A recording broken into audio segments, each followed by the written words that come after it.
आखिर कलयुग धरती पर कैसे आया? एक बार अर्जुन पुत्र और अभिमन्यु पुत्र राजा परीक्षित एक दिन शिकार पर जा रहे थे। इसी दौरान रास्ते में उन्होंने देखा कि एक व्यक्ति एक डंडा से एक गाय और एक पैर वाले एक बैल को पीट रहा था।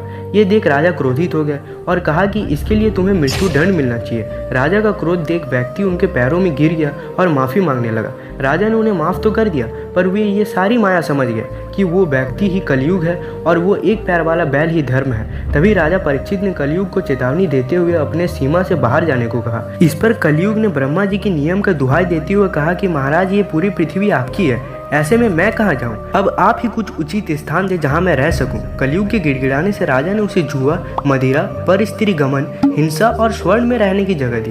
पर राजा भूल गए थे कि उन्होंने स्वर्ण का मुकुट पहना हुआ है। राजा जब शिकार पर आगे बढ़े तो उन्हें प्यास लगने लगी। राजा ने ऋषि समीक के आश्रम में जल की आवाज लगाई, पर ऋषि समीक ध्यान में लीन थे। अब कलयुग ने अपना पहला असर दिखाया। जवाब ना मिलने पर राजा क्रोधित होकर ऋषि को परेशान करने के लिए मरा हुआ सांप उनके गले पर डाल दिया। ऋषि के पुत्र श्रृंगी ने जब ये देखा तो उन्होंने राजा को 7 दिनों के अंदर तक्षक नाग के काटने से मृत्यु हो जाने का शाप दे दिया। ऐसा ही हुआ और राजा परीक्षित की मृत्यु हो गई और इसके बाद कलयुग को और पैर पसारने का मौका मिल गया और पूरी दुनिया पर छा गया। दोस्तों, कमेंट बॉक्स में भगवान कल्कि की जय लगाना ना भूलें।